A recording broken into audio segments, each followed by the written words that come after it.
Hello, habari, karibu kwenye channel yetu nzuri ya Usiteseke Tena. Hivi, umewahi kujiuliza kama unampenda mtu huyo au umezoea tu uwepo wake? Watu wengi wapo kwenye mahusiano si kwa sababu kuna furaha, bali kwa sababu kuna mazoea. Mazoea yana nguvu ya kuwafanya hata ukajikuta huwezi kuachana na mtu aliyegeuka kuwa sumu kwako.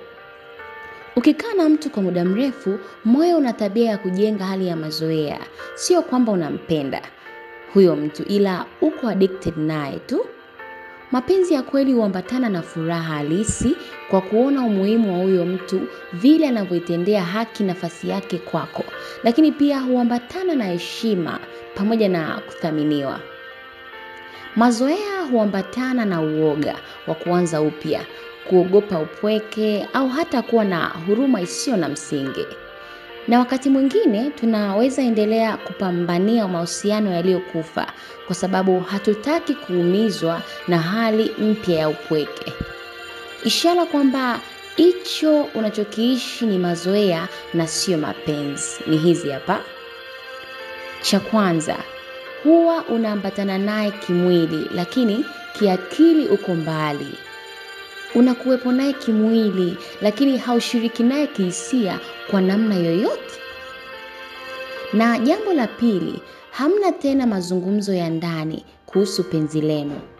Mnajadili tu mambo ya kawaida ambayo hata wasio na uhusiano hujadili. Lakini jambo la tatu, unamisi kumbukumbu zenu za nyuma kuliko uhalisia wa sasa. Yaani jana yenu unaiona bora kuliko hali mlionayo sasa. Sikia, hebu jiulize leo ndani yako na ujijibu kwa uaminifu kabisa. Hayo mahusiano yanakupa furaha au ni mazoea tu ambayo umeyabakiza na umeyabatiza jina la mapenzi? Usiishi maisha ya kulazimisha kitu kilichokwisha kiendelee kutumika. Ni heri kuumia kwa muda mfupi kwa kuachia mazoea kuliko kuumia kimya kimya kwa miaka mingi kwa sababu ya uoga wa kuwa peke yako.